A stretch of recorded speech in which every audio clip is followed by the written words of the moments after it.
Chair, RB, we're all here representing the voice of doctors across the UK.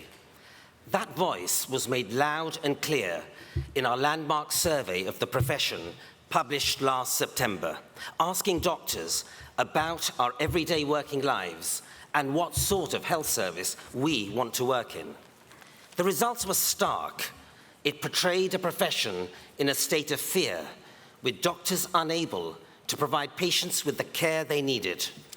8 in 10 doctors said that lack of resources was affecting safety and quality, leading to over 90% feeling afraid of making mistakes. In the aftermath of the case of Dr. Hadiza Baba Garba, half of doctors said they were too frightened to raise concerns or report medical errors, fearing they instead would be blamed.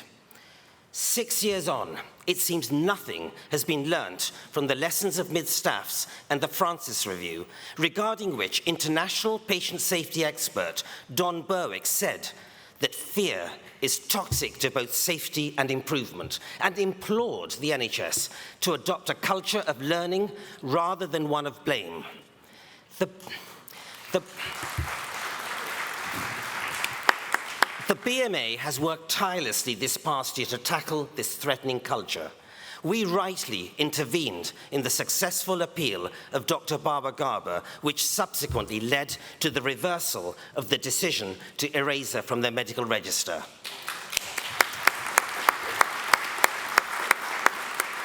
This was a defining moment, which at last provided some recognition of the systemic pressures that significantly contribute to medical error. RB, we must end a system which makes a crime out of medical error and makes criminal out of doctors who make genuine mistakes. It poisons our NHS, and in the case of Surgeon David Selou, it wrongly cost him 15 harrowing months of his life behind bars. The BMA's evidence to the Williams and the Hamilton reviews robustly argued that the bar for gross negligence manslaughter must only apply exceptionally for willful and reckless behaviour, not for erring in a system under pressure already set up for mistakes. We secured a commitment that the GMC will never ask for reflective statements, and we successfully argued for the GMC to be stripped of its right to appeal MPTS decisions. This damaging culture of blame is finally reaching the consciousness of politicians. The cross-party healthcare safety investigation bill in England calls for legally privileged safe places of learning after serious incidents, to look at systemic factors rather than targeting individuals. RB, compared to this time last year, we're finally seeing a shift in mindsets because we, as doctors, have called out this toxic culture and have pointed to what a better health service can look like.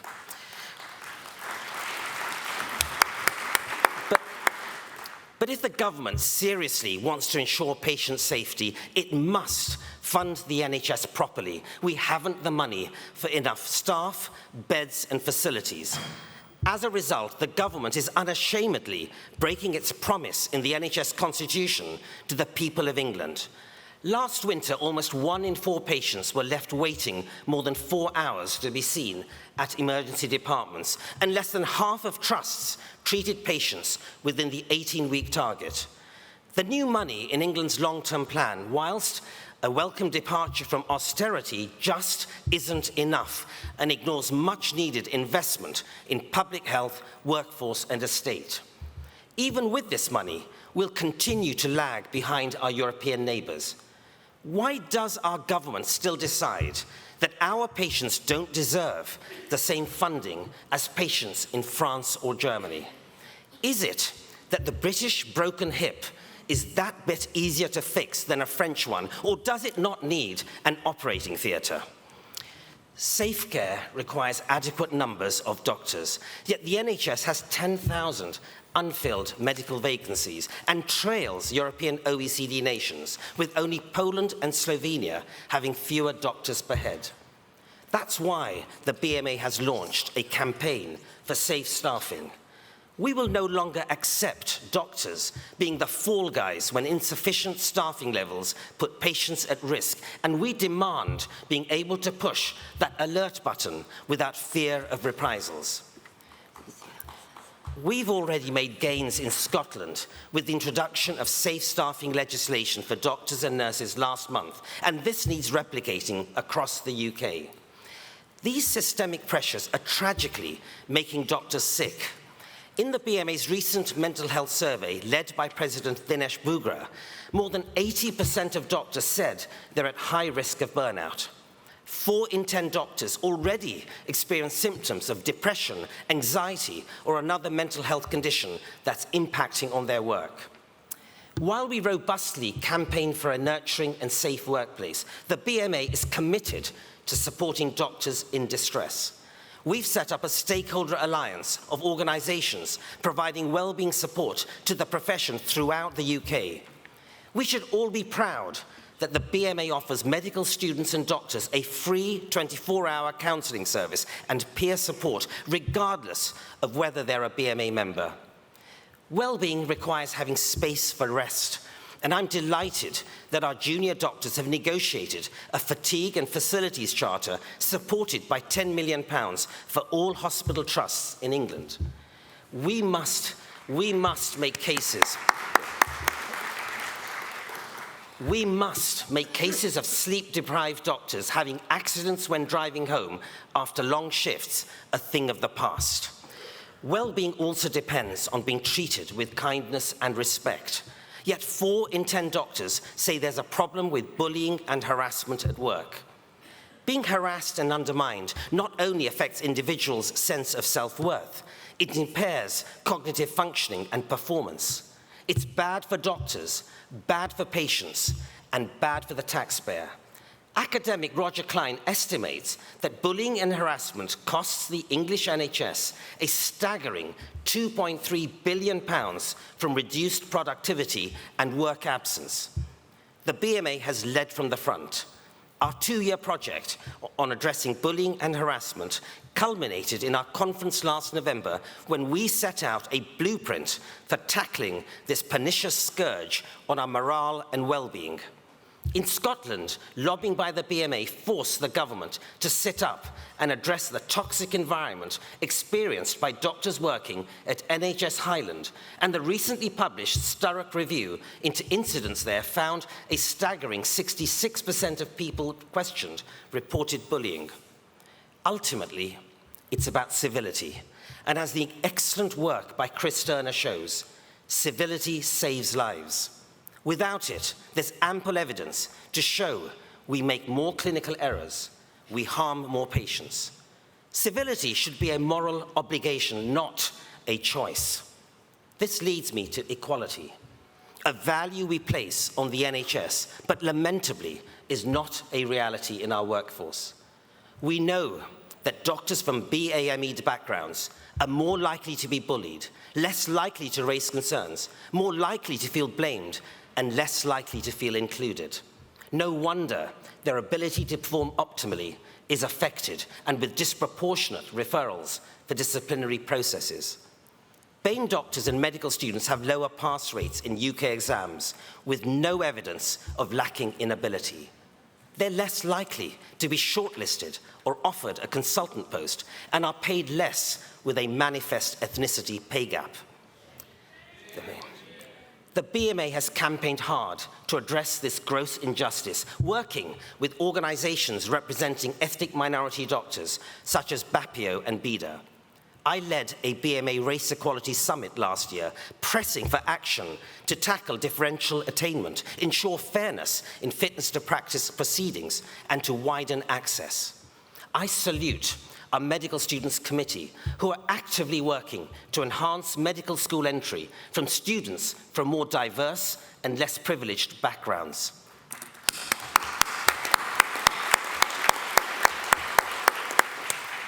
The BMA provides tailored resources for overseas medical graduates coming to the work in the UK, often in a completely different and challenging environment. We support over 700 refugee doctors with free BMA educational services and immigration advice. our international doctors should be welcomed with gratitude for providing vital services in an NHS with acute workforce shortages. Yet how can it be seen as anything but hostile when these very doctors are forced to pay sometimes over £10,000 in visa and health surcharges to work and live here with their families on top of contributing taxes and NI? The BMA demands an end to these insulting charges and that the government treats our international doctors with the respect they deserve.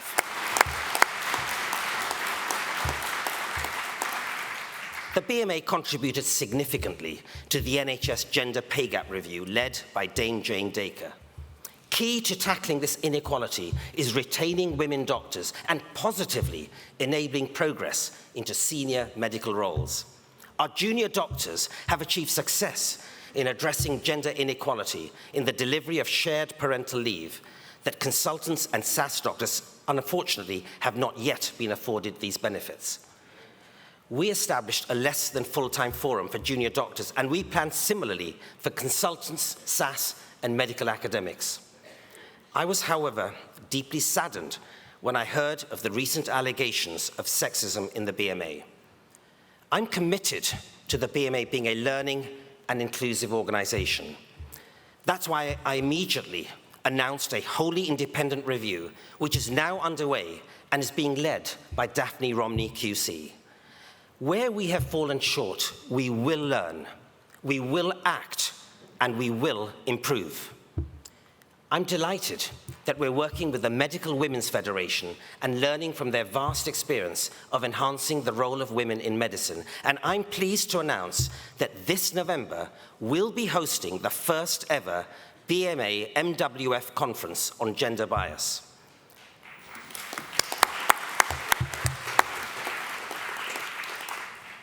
But addressing sexism and racism alone is not enough. We must not be unequal in our commitment to equality, and why we must tackle discrimination of all forms, be it related to sexual orientation, hidden or visible disability, social class, or any other characteristic. That's why our BMA Equality, Diversity and Inclusion Group has supported creating the Workforce Disability Equality Standard, lobbied NHS England to publish updated national dress code guidance to support female Muslim doctors, attended LGBT events such as London Pride, and hosted celebrations for International Women's Day. RB, none of us should imagine for one moment that this is someone else's problem. Conscious and unconscious bias affects each one of us, including those of us who've been discriminated against. Ending discrimination is about changing mindsets. That's why we, the BMA, are launching our Equality Matters program to embed a culture in which every member can flourish and achieve their best. From now on, every elected member will receive training on bias, equality, diversity and inclusion, and all BMA members will be able to access online modules. We're setting up proactive measures for members to speak up with an independent helpline, early intervention and learning to resolve issues. We must role model the standards of civility that we expect of others so that doctors can demand the same of their own workplaces in our determination to stamp out discrimination across the NHS. Fairness and equality is also about proper pay, terms and conditions. For years, the only increase we've seen is the resentment doctors feel towards a self-defeating process of flawed DDRB recommendations and derisory government pay awards. We've had a decade in which doctors' pay has been eroded by as much as 30%. The DDRB has failed in its duty to be fair and independent. To think there was once a time when the DDRB resigned en masse because the government interfered with its recommendations. My message to the DDRB is, please show some self-respect and do the job you're supposed to.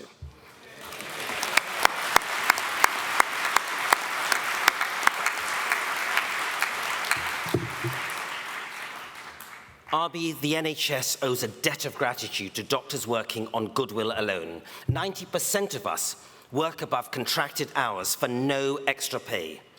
I say to government, if you continue to deride us, this goodwill will be lost, and you will bring the NHS to a standstill.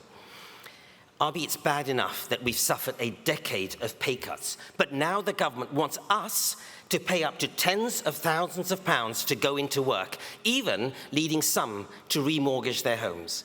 That's the effect of the perverse and punitive pension rules being imposed on many of our most experienced colleagues. Forced to retire, to reduce their workload, to stop covering shifts at a time when they're desperately needed, by a decision made in Whitehall. We've pressed the Prime Minister and Chancellor in the strongest terms. We've mounted a sustained media campaign, and with our imminent pensions calculator, we will help doctors to protect themselves.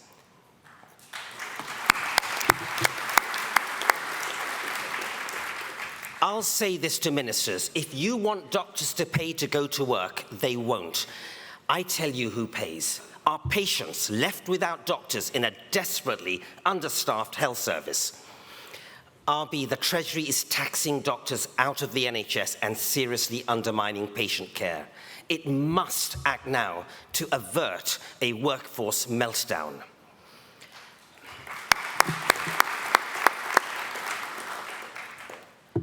I'll now turn to the BMA's professional work representing the science and morals of medicine that defines us as doctors. For instance, we should be justifiably proud of our successful campaign for free sanitary products for patients in hospitals in England and Wales, a direct result of a motion from last year's ARM. Through our international committee, we delivered on last year's ARM policy to lobby against and highlight the dangers of Brexit on health. I spoke at the People's Vote rally to an estimated 1 million people and reiterated the BMA's position that just as patients must give informed consent, the public also deserve the right to make an informed choice on leaving the EU.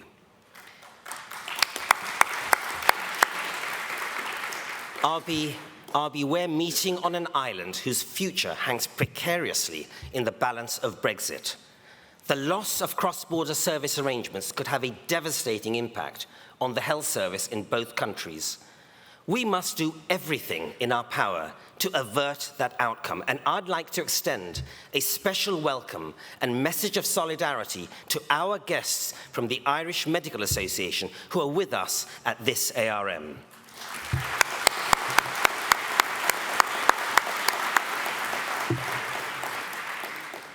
We further joined hands with medical colleagues across Europe. The Standing Committee for European Doctors and European Union of Medical Specialists have both voted for the BMA to continue as full voting members, even if we leave the EU. No matter what politicians do, doctors will continue to put unity and health first. The BMA's commitment to our profession goes beyond our own shores.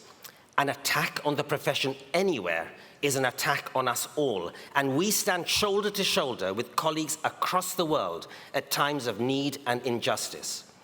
When doctors in Turkey or Sudan are punished and imprisoned for doing nothing more than delivering care to their patients, or where they're forced to participate in acts of medical torture, we speak out, condemn such regimes, and demand action.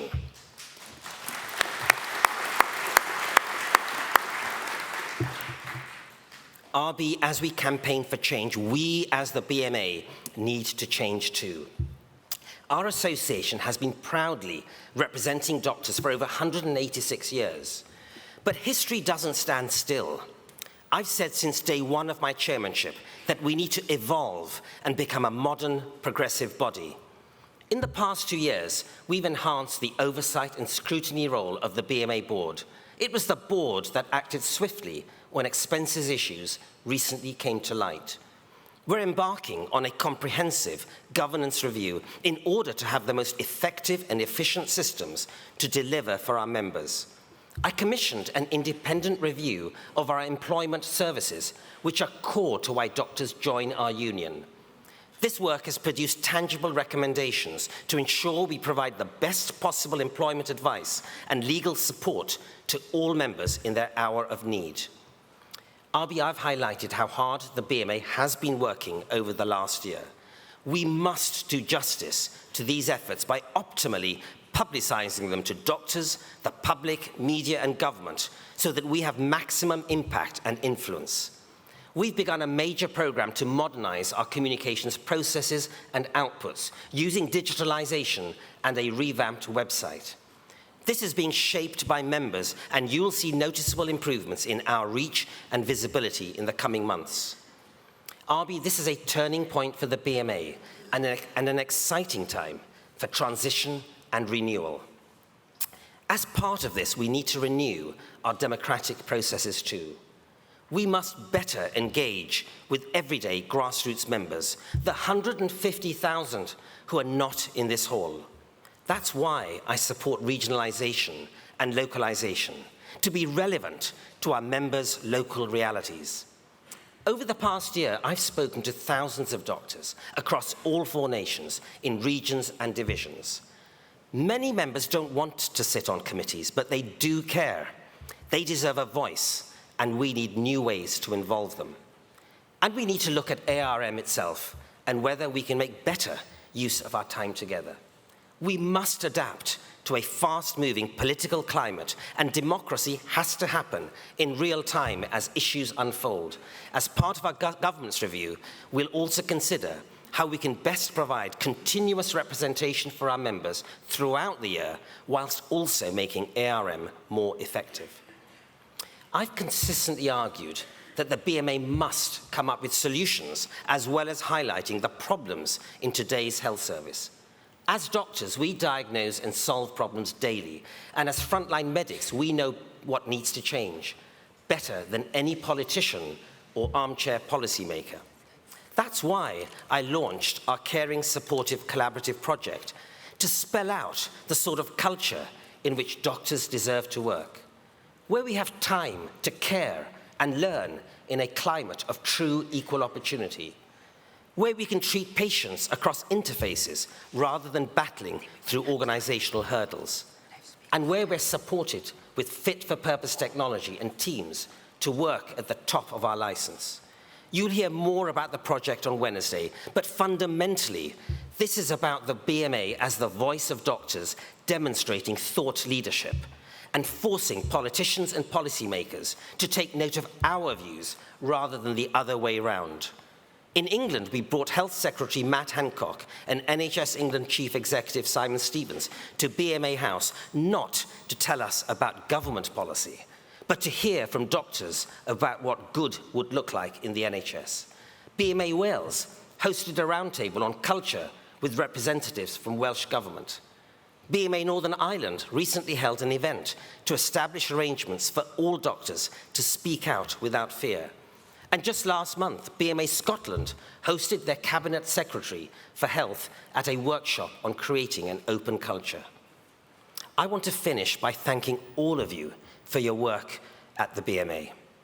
No other body has the unique privilege of representing the entire profession, from medical students to every type of doctor in all specialties, working across all sectors. I'd like to thank my council colleagues for their incredible support. With a council double its former size, we've had some lively debates, but it's all in the service of democracy. I want to thank our national chairs who ensure that despite having 4 nations and 4 healthcare systems, we are one BMA with common values. I want to thank the chairs of our branches of practice and all of our committees. And of course, thanks to all the staff for their tireless work without whom we could not function. Every one of us chose to be a doctor to make a difference. Not one of us set out to work in a climate of fear and intimidation when we accepted our calling. Every one of us must now speak up for what's right, must step forward, lead, and demand change. Every one of us matters. The finest profession on earth has given us their voice. Let's use it well over the next 4 days. Thank you.